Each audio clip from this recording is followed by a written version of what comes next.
don't know what justice means. Useless.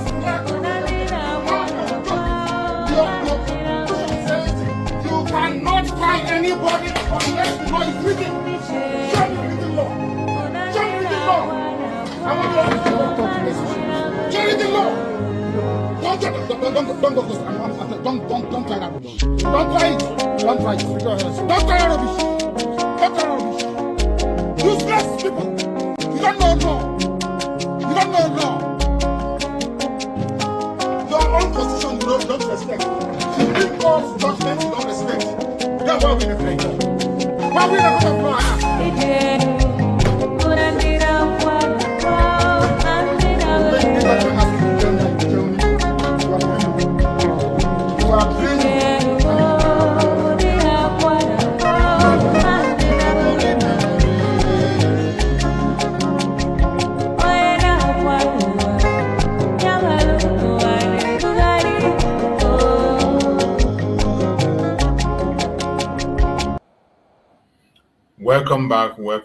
Welcome back. Thank you so much for being with us on this program. Please, if you have not yet shared this program, like and share to other platforms, share to family and friends.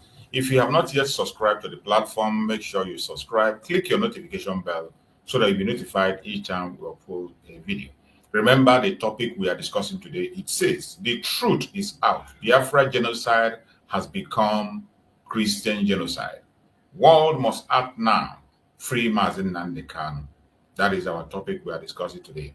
And now I'm going to play a video that was made coming from the side of a brother who is of a different religion, is a Muslim, and he made a very, very touching video about the issue of the genocide and the discussion on board. I want us to also listen to him. Many of you must have seen the video, and I want people to say there might be people who have not seen it, more especially those who are not Nigerians that are following us on this platform, those who are not Nigerians. Sometimes they don't get this information, so we have to play it over and over again. You never can tell who is going to come across it. You never can tell who will come across it, whenever they will come across it, and that speaks volume. That is why we will continue to touch on these issues. We will continue to play them whenever we come across all those videos we play. I want us to listen to this brother, what he has to say. Guardian. Trump's comment threatens national unity. NSCIA warns, demands retraction. They want Trump to retract his comments. That's the Nigerian Supreme Council for Islamic Affairs. And there's a picture there of, I think this should be Professor Isaac Oloyede, if I'm not mistaken. I think, yeah, he should be the one. So what are your thoughts on that, Dr. Dairo? I think that statement from the Supreme Council for Islamic Affairs is not only irresponsible, it is callous, it is insensitive, lacking in empathy and common sense of logical reasoning. And it's so unfortunate that the apex body of the Muslim community in Nigeria, headed by the Sultan of Sokoto, who is supposed to be the Seriki Muslimi, or the leader of Muslims in Nigeria and even in Niger, can issue such a statement at this time, at a time that we are supposed to be having a national reflection, particularly amongst the Muslim community, as to how come it is our demography, our own divide, our own side of the divide, that has produced the twin problem that Nigeria is battling hard to contain, which is Boko Haram on one hand and banditry on the other hand. This is not the time to be hypocritical, to be insincere. This is not the time to play the ostrich. If anything at all is going to threaten the national unity of Nigeria, it is not Trump's statement. It is this very statement that has been issued by the Supreme Council for Islamic Affairs. Yeah. It's mark of complicity on their part. And if I must say, on the part of those of us that are Muslims, when you issue a statement that is so insensitive to the plight of our Christian brethren, it is unfortunate. I did not imagine that this can come out of the Supreme Council for Islamic Affairs. I've heard Shegumi and some other people making statements. It wasn't something I was bothered about, because I felt that they don't represent the organized, the collective body that represents Muslims in Nigeria. But when this statement came out of the Supreme Council for Islamic Affairs, I was not only embarrassed as a Muslim, I was ashamed of myself.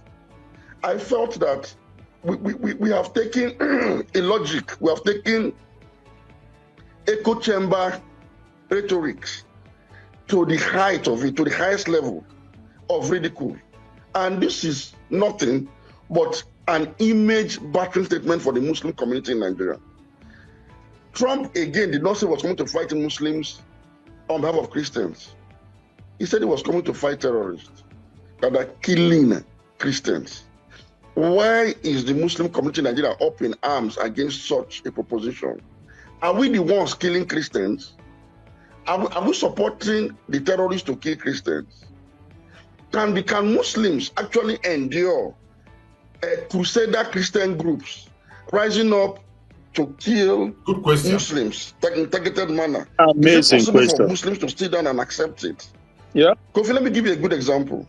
In this same country, recently, 16 northern Muslim hunters were hunted down in Urumi because their identity was mistaken to be bandits, right? The entire Muslim North was up in arms against the Edo State government and its people.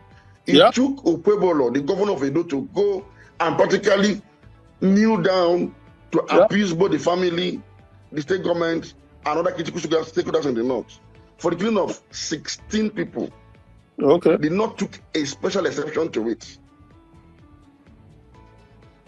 I didn't hear the Supreme Court for Islamic Affairs making this statement to say, no, it's part of the ongoing crisis in the country that consumed these 16 people. No. It was a special case. It was a specially mentioned case because those who killed them are of different demography. They are Southerners and they are Christians.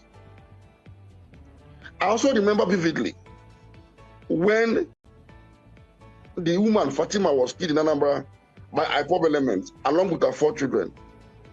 The Anambra State government had to go the extra mile to appease both the family, the other community in Anambra State.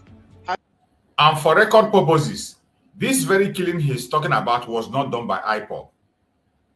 It was not done by IPOB. This very killing he's talking about that Anambra State went for. This is a false flag operation conducted by the DSS. Yeah. Nigerian DSS conducted this false flag operation. Even up to today, the investigation was not done. We are not. Nobody was told who those people were and who were the people who perpetrated the atrocity that were caught. We never saw anyone. So this is a false flag operation that was conducted by the DSS in Anambra State. That's how they kill Gulag. You remember Gulag too, huh? Yes. And they tried to blame it on IPOB. Exactly. That is exactly the same thing that happened in this case of Fatima. That this guy is talking, and still the Anambra State went to apologize, just like this man is saying now. Let's listen. The entire country by showing the seriousness with which the government takes that killing, even when IPOB elements were killing hundreds, if not thousands, of Igbo people in Anambra State.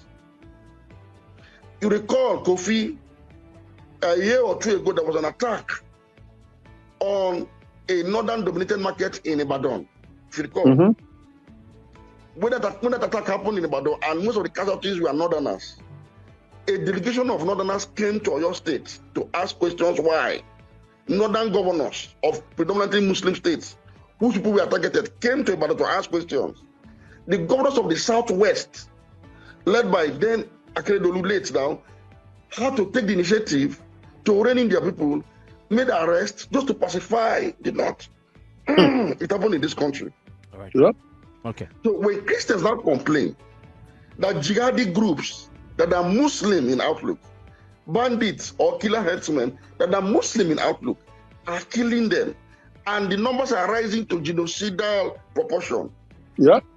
A group like Supreme Court for Islamic Affairs should be more concerned about the fact that people within their demography have gone this level of rogue to the point that Nigeria is battling insecurity that emanates from your own demography. Boko Haram members are Muslims. Bandits are Muslims. That should be a concern to the Sultan of Sokoto, who should be at this point be at the forefront. And I want you to put in mind, anyone that is listening, this man that is speaking is a Muslim. So you wouldn't say that the Christian is coming here to blackmail them. This is a genuine moderate Muslim. And from the way he speaks, you can see he's saying it the way it is. Yeah. Of carrying out the necessary reforms that will roll back radicalization and indoctrination that has led to jihadism in Nigeria. But he's playing the ostrich. I am so disappointed in him as a Muslim. I'm so disappointed. And I want to call on the government. Enough of this politics. President Tinubu should sit up and stop playing politics with the lives of Nigerians. Okay. By this morning, I should have expected that they should have called in the officials of the Supreme Council for Islamic Affairs for questioning by security agencies. And that should include the Sultan himself. Exactly. The federal government cannot be making consolatory statements towards the international community. And they are here making provocative statements, asking Trump to retract his statement. How do you reconcile that? They need to be reined in. They need to be cautioned. And I think the Sultan should be giving stern warning never to make such a statement again on national security. No, Sultan is if he doesn't want it to say, let him keep his mouth shut. Untouchable. For Islamic Affairs. This nonsense must not continue. It must stop. Enough is enough. All right, Dr. Because this is very provocative. How do you explain that such a statement can come out at such a time? Look, I've said it severally. Manager of Britain. When a Boko Haram Muslim group kills 1 million Muslims, it does not generate the same concern as when it kills 1 Christian. Yeah, because double standard has to do with targeted killings on the basis of creed, race, ethnicity, and all other factors that are peculiar to the humanity of the victim. Tell them. And so genocide in this instance can be raised when the numbers are rising, especially when a group has come under attack by a group that is of different ethnicity and religion from them. All right, so it's unfortunate. All right, so the council, the Sharia Council have asked the president to review the appointment of Professor Josh Amopitan. Look at that. In relation to a legal opinion he offered as part of a study, which we discussed on Friday, wherein he described the insecurity in the northern part of the country based on the reports and the numbers put out by internationally recognized agencies. He described it as of genocidal proportions. So they're saying that he's not balanced, religiously, and that probably the president needs to reconsider, his appointment, probably replacing. I don't know if you've heard that stuff. First and foremost, I do not know why we have a group called Supreme Council for Sharia in Nigeria. I don't know why that group exists. Okay. That group should be disbanded.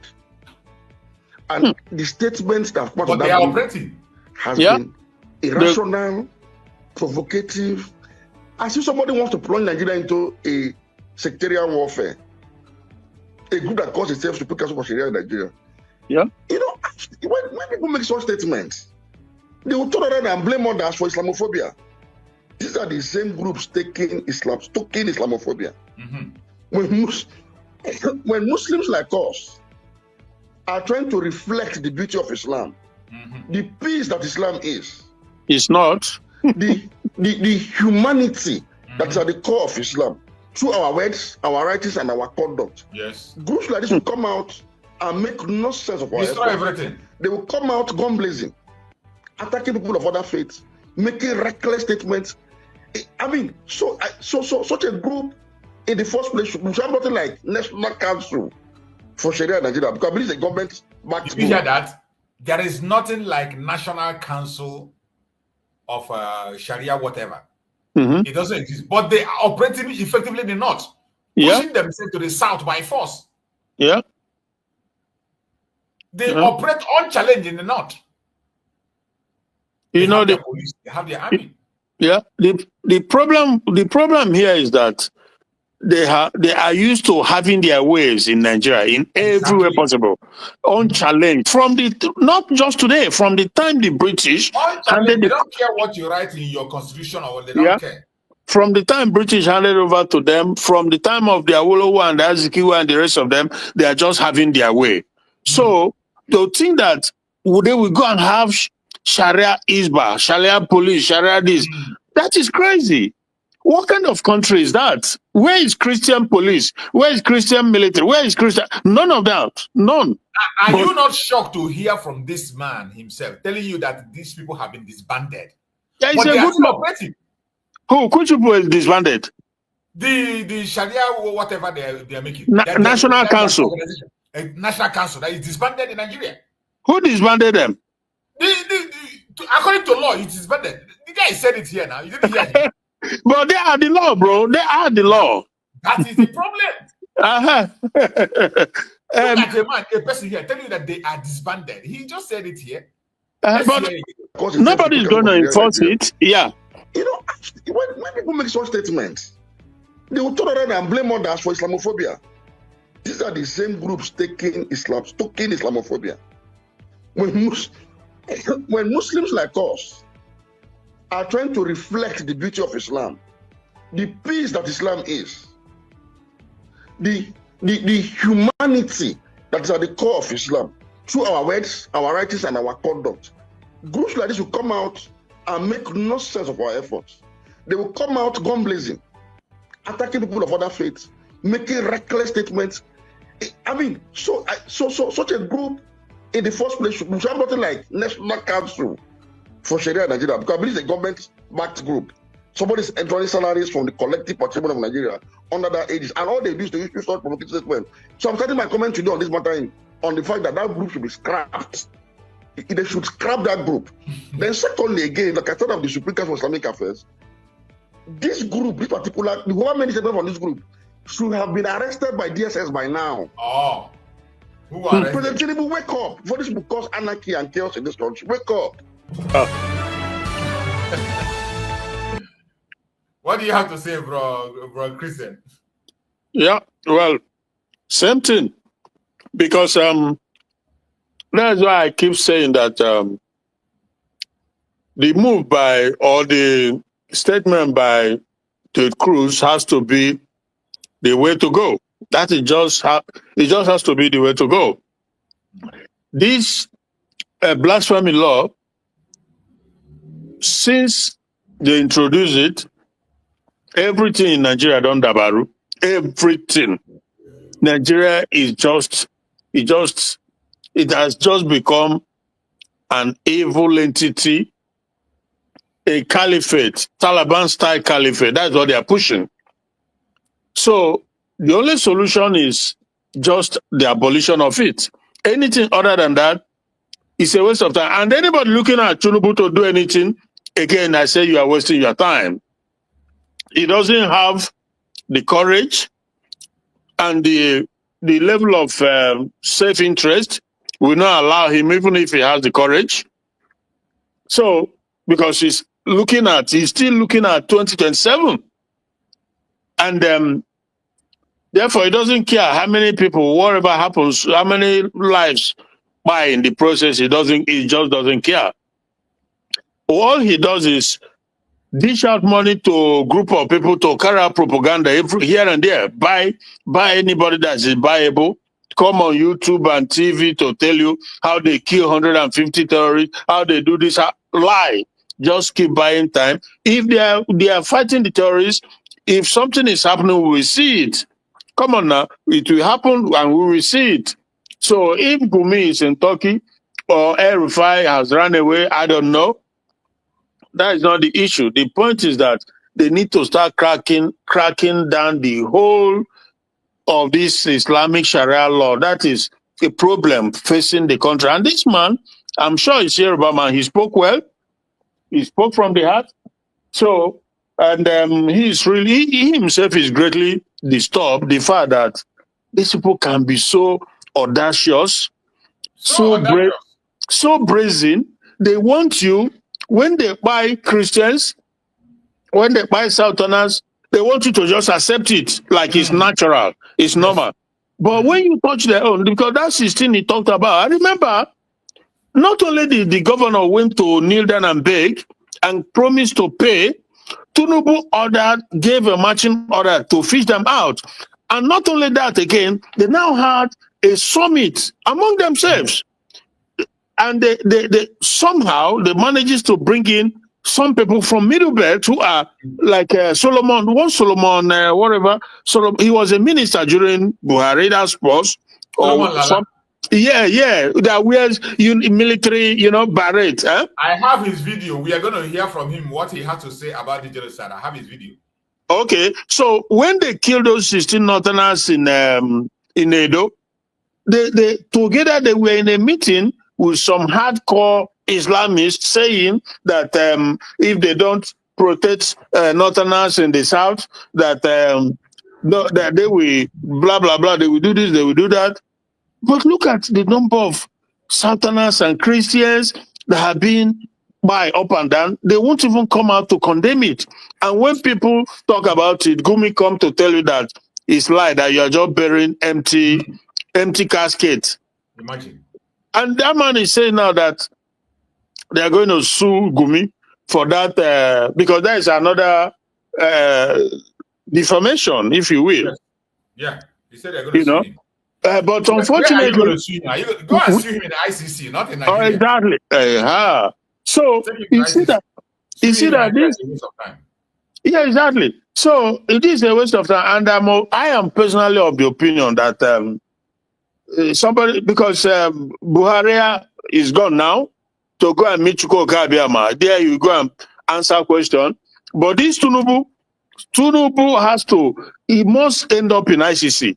I'm telling you the God's truth, because we know of leaders all over the world, in Asia and some other places, who end up in ICC because of their complicity in genocide and because of their inaction.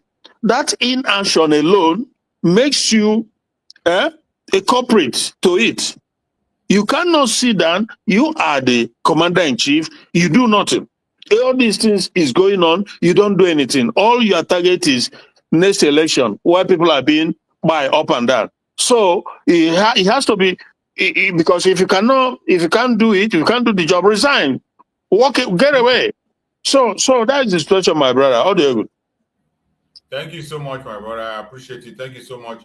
You see, just like you were saying, that is a message from Ted Cruz. He said, Nigeria Sharia law, other policies create room for Christian persecution. Yeah. Slaughter.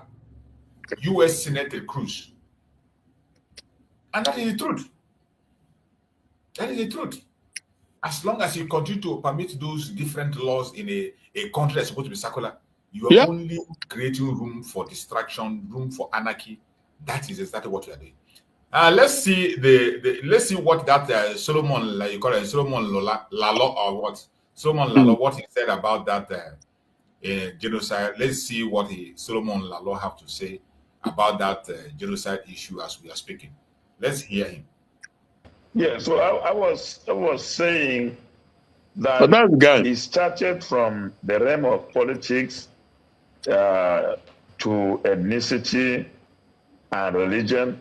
From religion, it went into criminality, organized criminality, and where we are now is a genocidal elimination of ethnic or indigenous communities and land grabbing, because these organized criminals have taken sizable communities. According to the governor, over 64 communities have been taken over by them. You see, when it comes to this genocide, the Plateau people, because they are the ones in the front line. He's from Plateau, the Christian. So that one, they don't joke. These were the people that Muhammad Buhari used to rig his way into their heart before. These were the people that were used. But at this time, you see their governor coming out to call it what it is. Yeah. The governor didn't miss word. He called it genocide. That is what it is. Because they are directly affected. Exactly. Directly affected. The same thing, this guy. So when it comes to them, they say it the way it is. But when it comes to other issues, that's why I say no single person is a Nigerian. Yeah. There is nobody that is a Nigerian. That is why nobody can put their head or say they want to die for Nigeria. It doesn't happen anywhere. Yeah. The only people that are still putting their head forward to save Nigeria are the Biafran people, more especially the idiotic Igbo people. They are the same people sticking out their neck to save Nigeria. Apart from that, there is no other region anywhere. Nobody cares. Nobody, including this idiot I seen Tinubu. He doesn't care about Nigeria. He never believed in it. But today you see them, when they come, they pretend for their own personal interest. I'm going to play another video that revealed the complicity of Nigerian media. You will see. And the guy mentioned channel television, to be precise. He didn't hide it. How they are hiding information, how they manipulate information, how they push lie. They push lie to the public. I hope I can be able to get that video and play it so that we can be able to see the manipulation, how they are manipulating issues. When things happen, they will manipulate it. They will not tell you exactly how it happened. Instead, they will give it a baptismal name. They will change figures. They will never give you the figure. Many things that are happening, they are giving wrong figures. They will come and go confession, give them another name. That is it. They will look for a different name and give it. Just like Boko Haram. You see how many times they baptized Boko Haram? Terrorism. They baptized Boko Haram. From terrorism, they created headers. Fulani herdsmen. From Fulani herdsmen, they say don't call them terrorists. They are bandits. From bandits, now they have different guy names, different names that they're operating with. And we will never stop exposing their evil. We will never stop exposing their evil. I want us to listen and watch this very video. There was an attack in Bakin Kogi, Kaninkong. And Channels TV, I'll mention names, said 7 houses were burnt and 4 people were killed. Imagine. I left Port Harcourt to southern Kaduna. I counted 150 houses. Imagine. And I saw a mass grave containing 21 persons. Did you see that? So the media is also complicit in what is happening in the Middle Belt. Did you hear that? Thank God for News Central for what you're doing. Let us take it again. I want you to pay attention. The kind of info that is happening in channel television. Yeah. Not only channel, including Arise, all of them. You know, when Nnamdi Kanu say Yoruba media, when he call them out and call them, you would think it's a joke. It is not a joke. The media in Nigeria are complicit in this atrocity. They are the reason why this genocide is going on. They are in the front line to suppress the Biafran genocide. They push them forward and say it is a Igbo coup for more than 50-something years. And many people lost their life because of that. Yeah. And this very Nigerian media were groomed by the British. Yeah. Groomed by the British. And they write the script for them. The British were the first people to publish Igbo coup. They were the very first people to publish it. Yeah. They passed it over to Nigerian media and they are pushing it until just yesterday when it was revealed that it is a lie. You know what is sad about it is that for some Yorubas who are good-minded individuals, so when Nnamdi Kanu said it, or when we keep talking about it, Yoruba media, it will look as if we are being hateful or being general. It's not hateful. Not all of them. We know there are people who are in charge of that media. Yeah, we know that because they are the one that controls the media in the country. Exactly. Even the Arise, whom they say the proprietor is Nduka something, an Igbo man, but we also know that in my assessment, they just front him there. And if you look at the structure of the place, you will see how, the organization is being run. So they also toe that line, which channel with us, which AIT, and the rest of them. So it's not born out of hate, but out of reality, what is going on. And because media plays a very strong role in any society. The direction that society goes sometimes is from the media because day in, day out, they are hammering it. It's like when you are hearing something over and over again, even if it's not true, at some point it becomes true.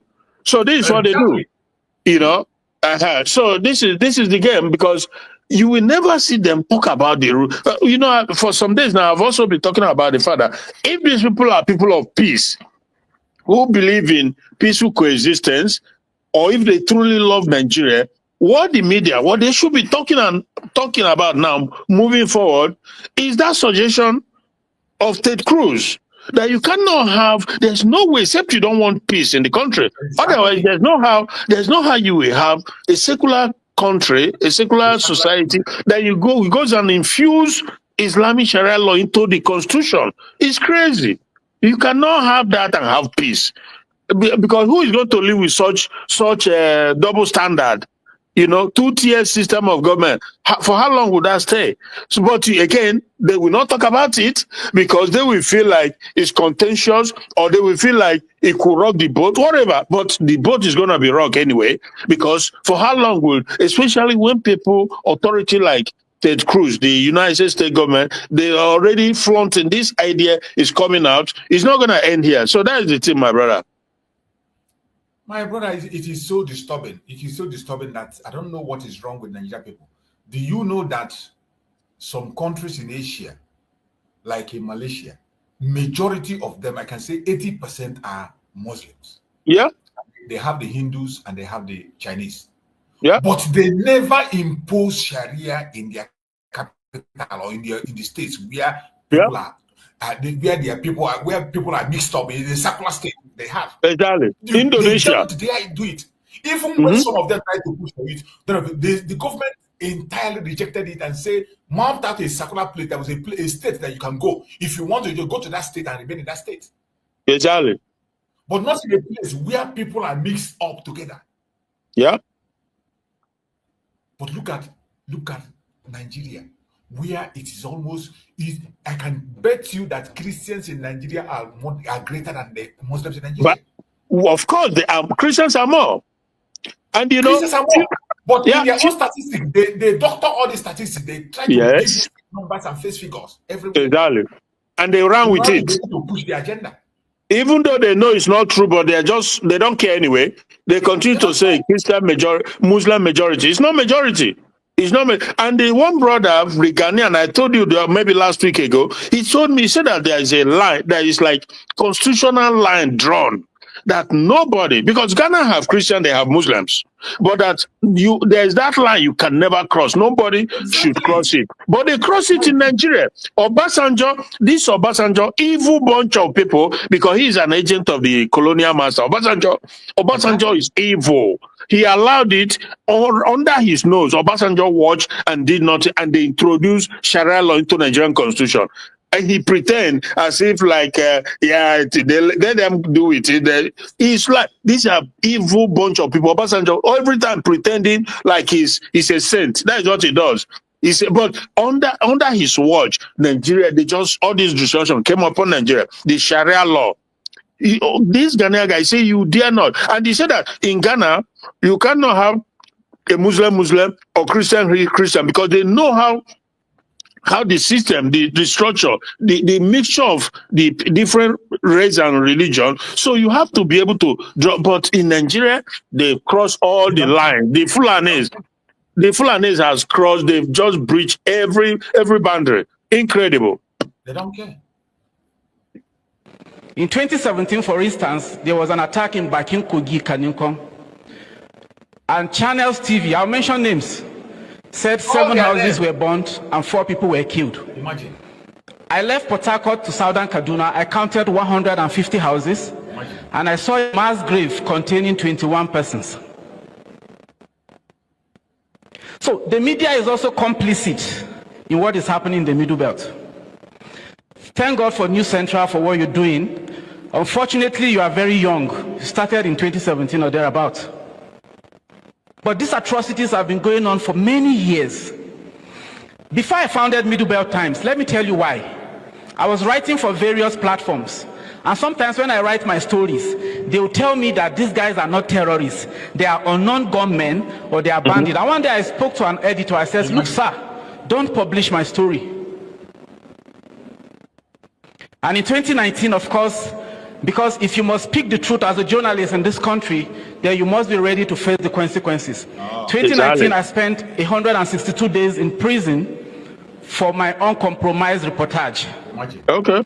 And when I was stepping into Kaduna prison, the first thing I wanted to see were the terrorists that have been terrorizing our people. I didn't find any.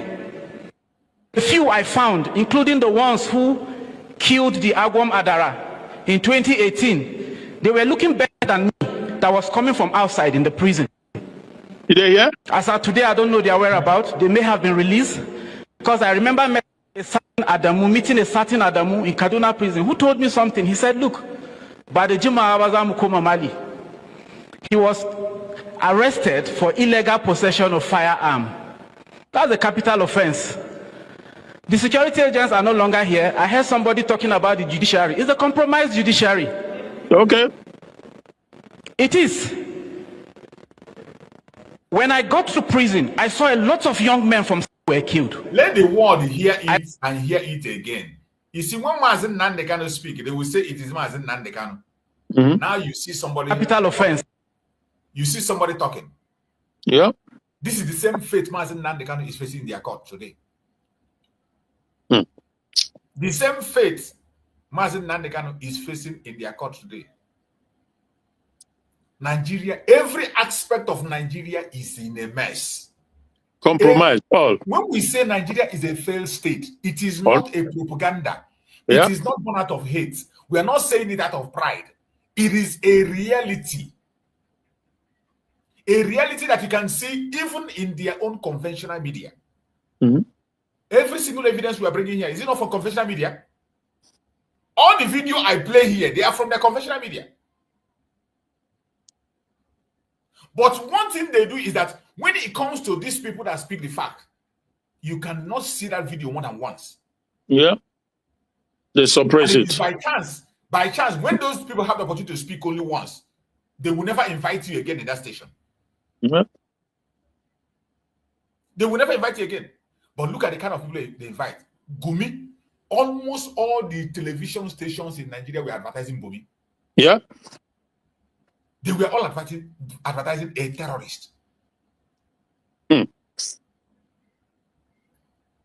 you tell me that you want me to remain in that. This is why Mazen Nnamdi Kanu has nothing to do with them and he's standing his ground. Yeah. Look at the case of Mazen Nnamdi Kanu today. A simple question. Mazen Nnamdi Kanu passed a motion. And the motion said, please, tell me the law under which you are trying me. Please tell me, do you have a jurisdiction to try my case? Since you say this crime was committed in the United Kingdom, you don't have a jurisdiction. Please, can you explain to the world how you came to Kenya and kidnapped me and brought me to Nigeria? These are the hurdles that has to be passed for you to get into judgment, to decide whether Mazen Nnamdi Kanu is guilty or not. But the government of Nigeria and their court, in a court that you have senior advocates, there are more than 5 in the prosecution council. There are more than 5 with the judge himself and the friends of the court sitting down there. This simple question that even an ordinary person can answer, they did not answer that question. Even not just government, lawyers, some sound, some not even sound, like that in Nehebek or in Neheli, they all know that that question is a legitimate question from Nnamdi Kanu.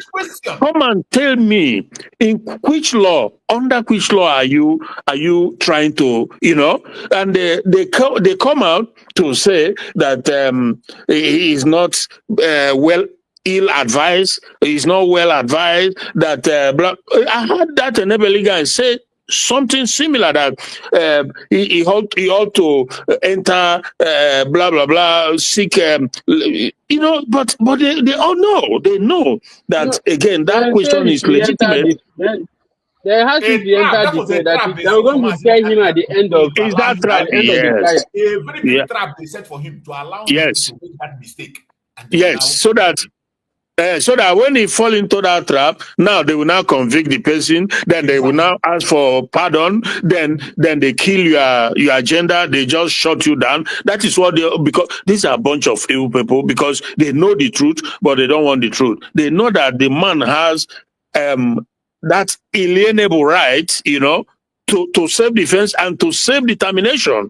These are God-given rights to every individual to determine your fate. But no, because for them, no, my brother, that is just the word. These are evil people, Thank you. The security agents are no longer here. I heard somebody talking about the judiciary. It's a compromised judiciary. It is. When I got to prison, I saw a lot of young men from Southern Kaduna who were standing trial for simply trying to defend their communities. Okay. I wept bitterly. There is a case now that the Amnesty International is handling. A man who defended himself against Boko Haram, against terrorists. They attacked the man, and the man in self-defense attacked back and overcome them. Do you know that that man was sentenced to death? Can you imagine that? The man has even gone to appeal, and they uphold the death penalty. Today, it is Amnesty International and other people of the world that are now fighting and speaking on behalf of that man. That somebody who protected himself against. We are talking about a terrorist too. Yeah. The man was in his own farm or his own farm, and they attacked him. Yeah. Injured him. He fought his way out, collected a weapon, and defended himself. And Nigerian court sentenced this man to death. Do you hear what they were saying? They were saying that after he has overpowered them, he should have taken that gun and run away.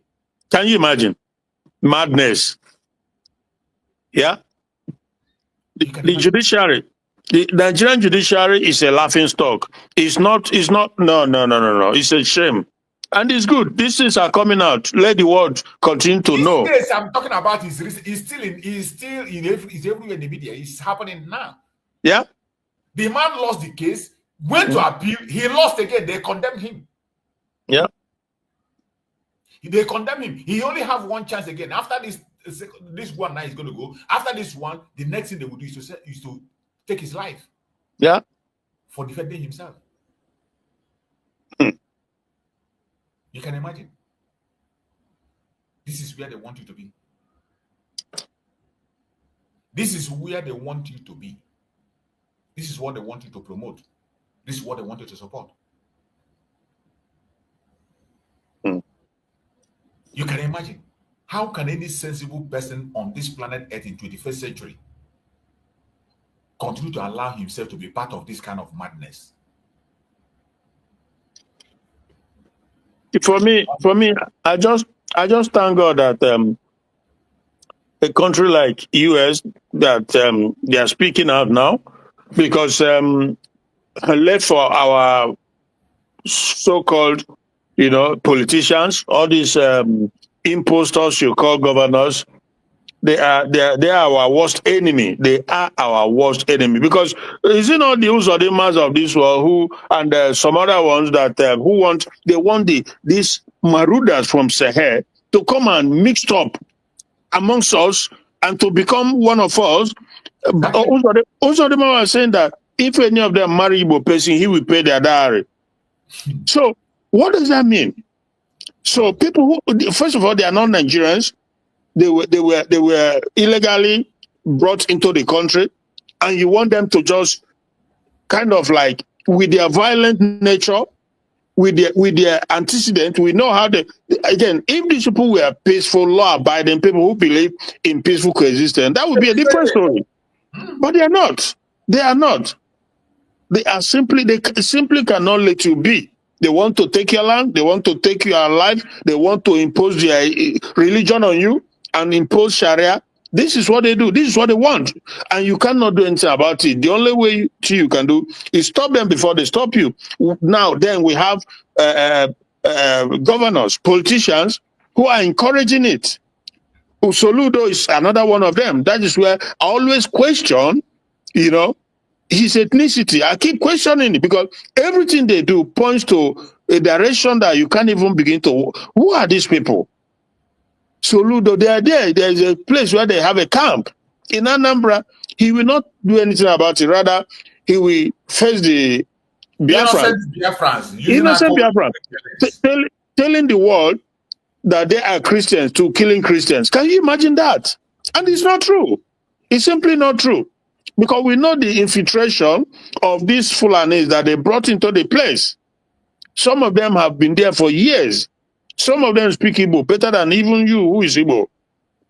So it's again, the goodness I feel about it is the fact that the world is taking note and they are speaking, and therefore we should also not stop speaking, because now the world is picking it up, because these are our serious enemy. These politicians we have in the land, in recent time, they've stopped speaking, to be honest with you.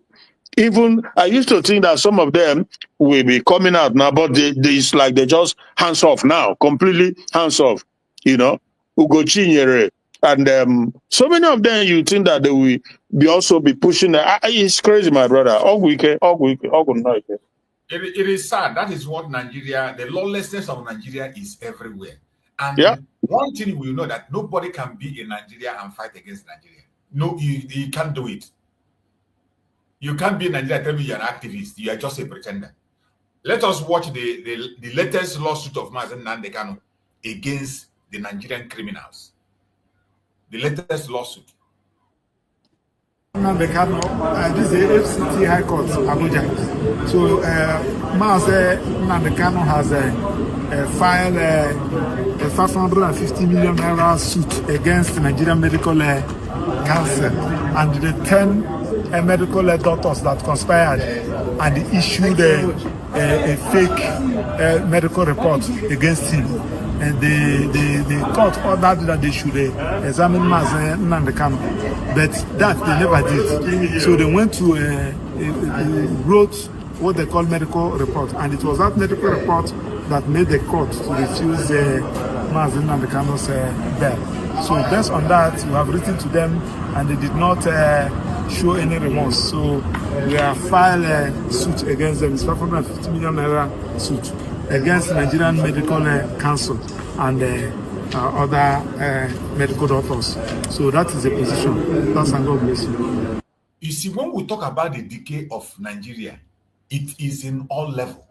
Yeah. You can imagine Nigerian Medical Association that is supposed to be held sacred to save life. A sacred organization to save life came together and gave a fake report on the head of Nnamdi Kanu. Without carrying out a test on him. Without carrying any test. That is criminality. What was given by the court was go and conduct a test of Nnamdi Kanu. Jesus Christ. They did not conduct any tests. And they went and concocted something and brought and presented. Nigeria Medical Association of Nigeria. You can imagine. Committing crime.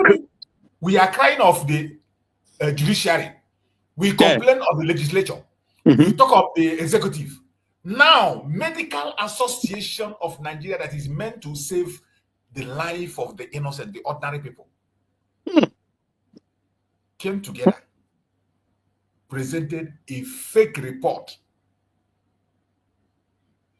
And the whole world is watching.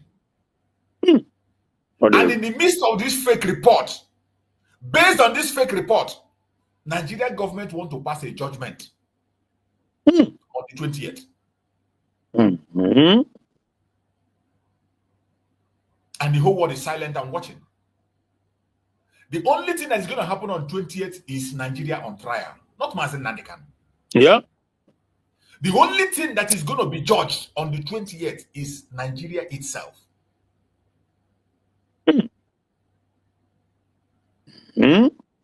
Injustice against a Biafran person doesn't amount to injustice. Genocide against Biafran person does not amount to genocide. When it has to do with the Biafran, you can just lie, you can just say anything, you can just do anything and get away with it. There is a recent video that is flying around. I will try to bring that video. When we are complaining of some of our Yoruba brothers.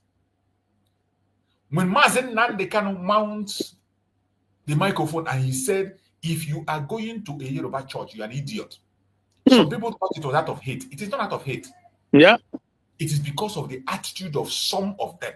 There is a recent video that is going viral. I'm going to try to see if I can find that video. And you will hear from the mouth of that man, somebody who called himself a prelate, that millions are listening to. I think he's the one that says the problem of Nigeria is Igbo. You will hear what that man said. Is that the one? Yes. I think he said that one. That guy na Babalawo now. Na native dog. All these that guy. They wear white. That guy is controlling. You know how many people he's speaking to? White garment church. The crowd that is loyal to him. And he's passing such kind of message. Yeah. The same people will come back and tell you that we should be in Nigeria. God forbid. If there is no other place to be, we better go to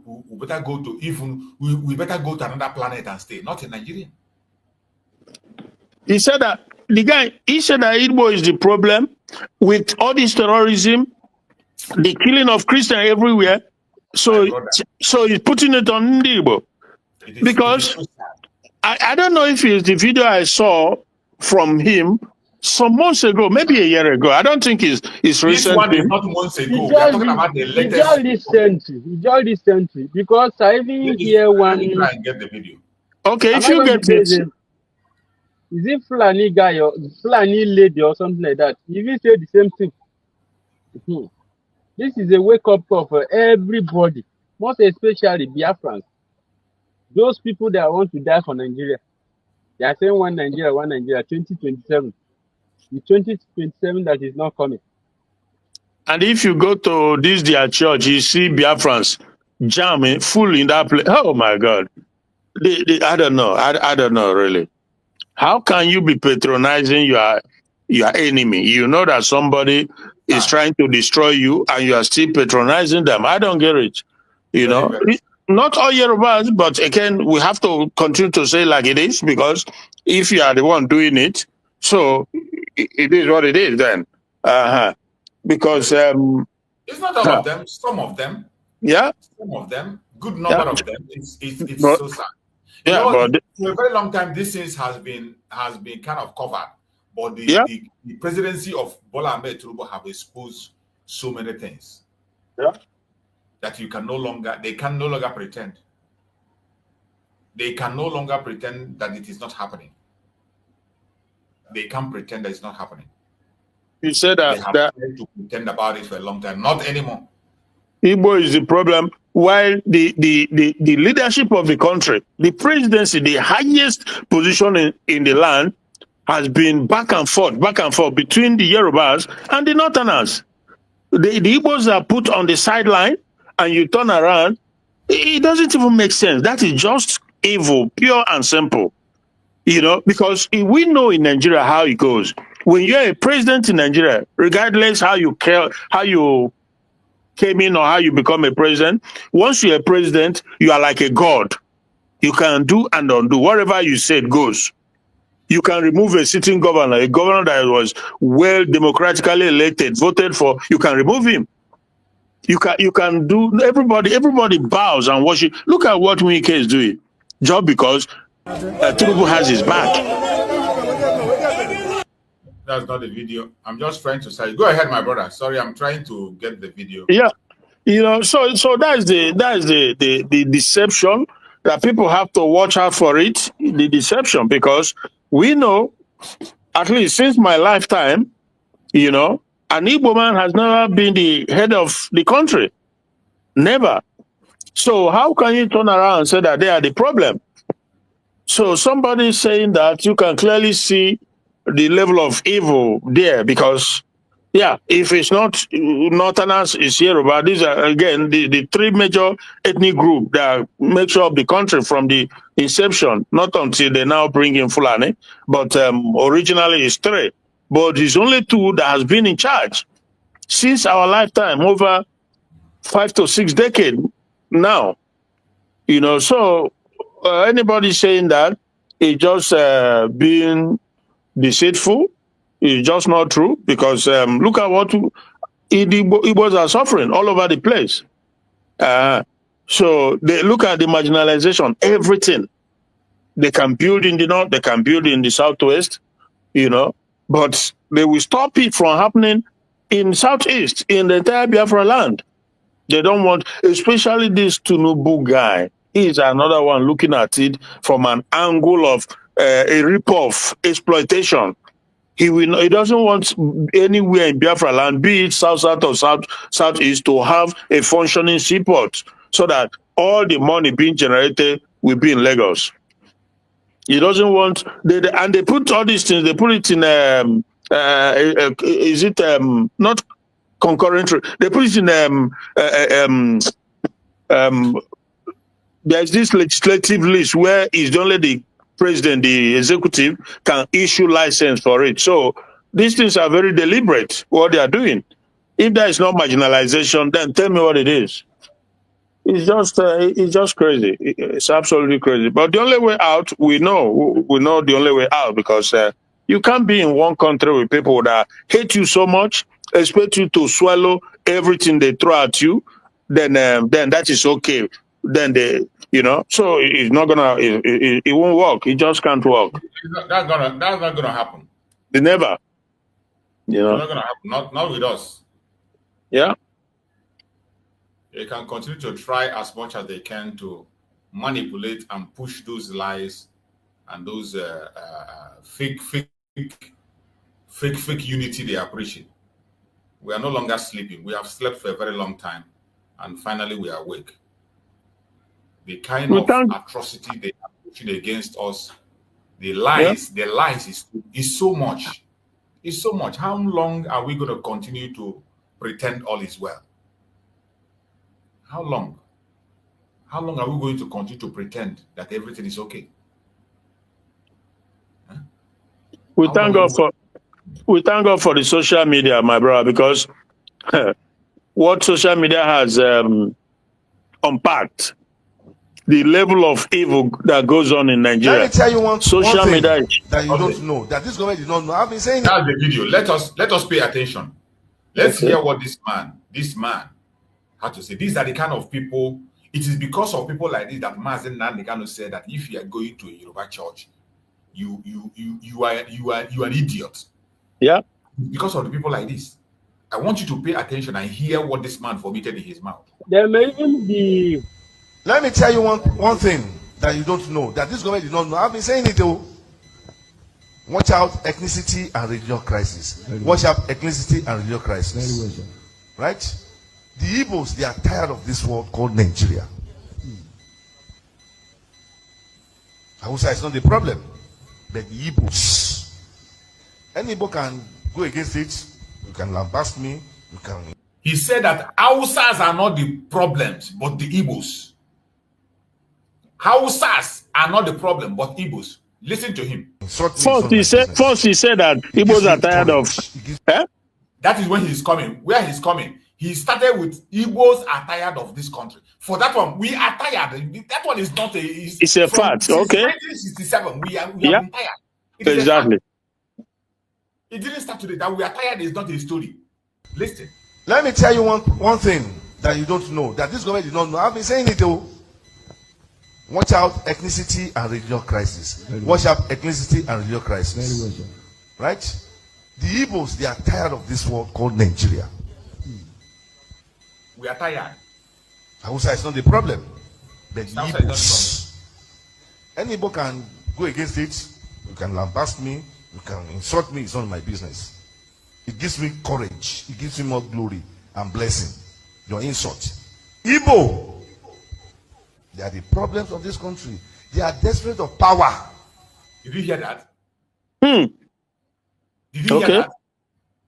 Let's continue. They want to rule Nigeria at all cost. And I've not seen them ruling Nigeria, even in coming dispensation. Let them bring, when 10 trillion will come out. Igbos, they are betrayal of themselves. People cannot control Nigeria. Let's be realistic. Let's be honest with ourselves. But they don't understand. Instead of them to seek wisdom, they are flexing muscle. And that's not the answer. That's what Tinubu does not even know. Obasanjo, who is advocating for them, they are the one who spoil it. All these Obasanjo, Yakubu Gowon, who are they? Many of them. So Obasanjo wants to make an amendment now, when it's too late. Tell the Baba to go and sleep. We can't make any amendments. Igbo, there is an error at the beginning. A curse is on you. If you don't reverse that curse, is on you and your generation. The curse is on you and your family. The curse is on you and your congregation that is there listening to you. Any idiot standing in that your church listening, the curse is upon them. And you will not leave. You will not, as Biafra is coming, you will go with it. You will go with the coming of Biafra. You can't be president of anything in Nigeria. Note and underline wisdom, understanding, knowledge. That's Did you hear this man? Hate-filled individual. And in a normal society, Jesus Christ. But Massachusetts, again, at the end of the day, I know where the blame lies. You know, in a normal society, people like this, and that has million followers, they are worse than a terrorist. A pilot. He is worse than a terrorist from what he's vomiting. Me and you, I don't have any follower. I don't have any strength. I don't have any power. I just talk what I see, you know. But people like this and people who hold national, federal government positions like Abike Dabiri, people like this, you can see Abike Dabiri in him from what he's saying, and the fact that they are untouchable. Let us now digest this. This man said Igbos are desperate for power. Tell me, how are Igbos desperate for power in Nigeria? Can you tell me? In which area are they desperate for power? Since 1967 to date, in what area are we desperate for power? In which office? In which area? In which office? But what people don't understand, what people don't know is that Tinubu feels exactly how he feels. I don't need anybody to tell me that. I know how Tinubu feels about Ndibo. The hatred is real. Forget the fact that maybe once in a while or here and there, maybe appoint one Igbo person for whatever, you know. But we know, bro, even that Bianco know that she went and give that position. You think it's born out of love? No. You think it's born out of inclusion? It's not born out of inclusion. It's simply born out of exploitations. Tinubu sees Ndibo, and just like the Nigerian system, with the Fulanis too, people they can keep in Nigeria, just make sure they don't leave, continue to exploit them, to use them, and to at the end just destroy. That is put my brother. Okay, so yeah. How can any position, you can never be a president. Any position being given to an Igbo man in Nigeria here, they have a target before giving that position. Just like Bianco that they're talking about today, is the target of him stopping Mazi Simon Ekpa for declaring Biafra. That is the reason they give her that position. Yeah, exactly. They use her. They use her against Mazi Simon Ekpa. Because they know if they ask her who wife is it, you're going to say it's the wife of our internal leader and the help of Nnamdi Kanu wife. Both of them, their hand is in what happened to Mazi Simon with the insider that they use. That is the reason why it's very hard for you to hear for you and desperate human beings to live in the house. All these people that stab Mazi Simon Ekpa at back. But then with Mazi Simon Ekpa, he's living in the same house, and Mazi Simon Ekpa not even know what they are capable of because they are desperate of getting that power. That's the reason why they succeed. But they should remember, no problem one bullet Finland taking away our prime minister. We went there for the assignment, and that assignment, before he will come back, that name that's been given to him, Ambassador of Peace, he give Finland peace, and they treat him that way. Another name that Biafrans give to him, which is Dragon himself, him coming out, that is where they're going to know that dragon, that they have touched a tail of tiger. And very soon, the whole world, even Nigeria, they're going to hear from Mazi Simon Ekpa. He's coming. He's coming. They should just wait. Mazi, just continue. Sometimes when you hear Mazi Nnamdi Kanu say something, some of people think he doesn't know what he's saying, or maybe he's saying it out of hate. Or every single statement Mazi Nnamdi Kanu made